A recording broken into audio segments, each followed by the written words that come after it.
Hey, good morning, everybody. This is Keith Meals with On Time Construction Consulting. So we're here at one of our projects. This is a project in Winter Park where we had done a major renovation. So really, literally ripped out all the walls inside the house, and now putting it all back together. So drywall guys are here working right now.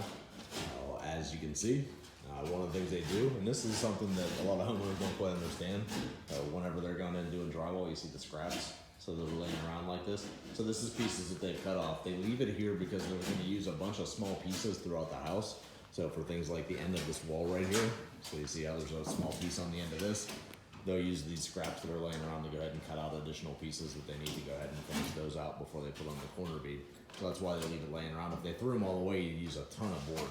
So is what you'd end up using, which would be a waste of money for the average homeowner. But as they're going through, like in this case, they actually tack it up is what they do. So you see a few screws and nails in here right now to tack it up. They're gonna come back through later because like on this board here, so you've got a whole truss right there, so it's got nothing on it.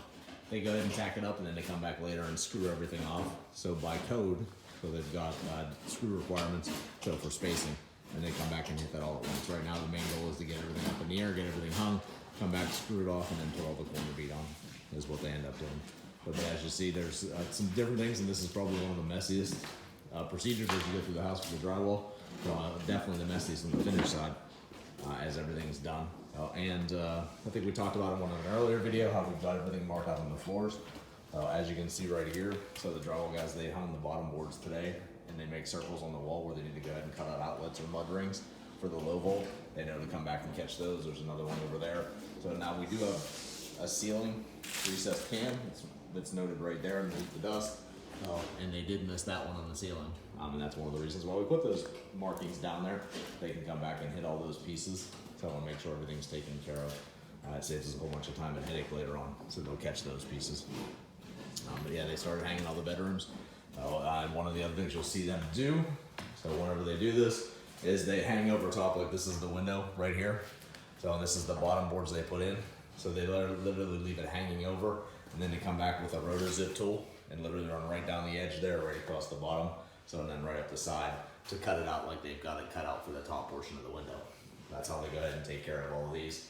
So they get it all ready. So same thing for all these small pieces. They like to do those typically at the end.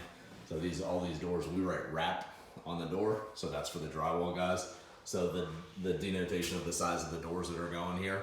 So those are actually for the trim guys, or actually for the trim supplier. So whenever they come out, so they know what's actually going in the location.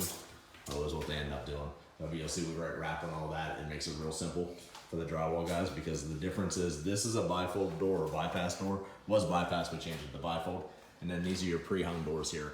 The pre-hung doors have a jamb, which means a piece of wood that goes across this space right here and covers that. So they don't need to go ahead and put drywall over top of that because it would be covered anyways. So they don't. All right. Multiple little things. Some little things when you get inside of bathrooms and things. What this is our standard 1/2 inch drywall on here. And then you get over to the side over here. This is where our tub is. And we use Drywall, which is a cement board. So it stands up to water if anything happens to get behind it. We do a multi-step system to even prevent that from happening. But we do use a cement board because it won't deteriorate if water does get behind there. And that's one of the things. But what you need to have is, you see the stud right here. So that extra stud is what we call a nailer. Well, you're gonna have a piece where the drywall stops there and the Drywall picks up. So as it goes over top of the tub. So the same thing happens on this side.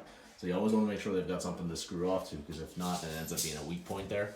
And it could end up cracking essentially the tile.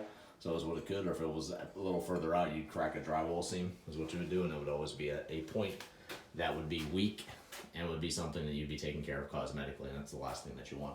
So whenever you go ahead and have a home done, so especially whenever it's a new one like this, so that's been renovated. So you see they start to go ahead and stack stuff up as they start to clean up rooms, as they hang everything, so they start to get everything cleaned up. So the funny thing is, they've got like our dumpsters right outside right now. There's tons of space in that dumpster.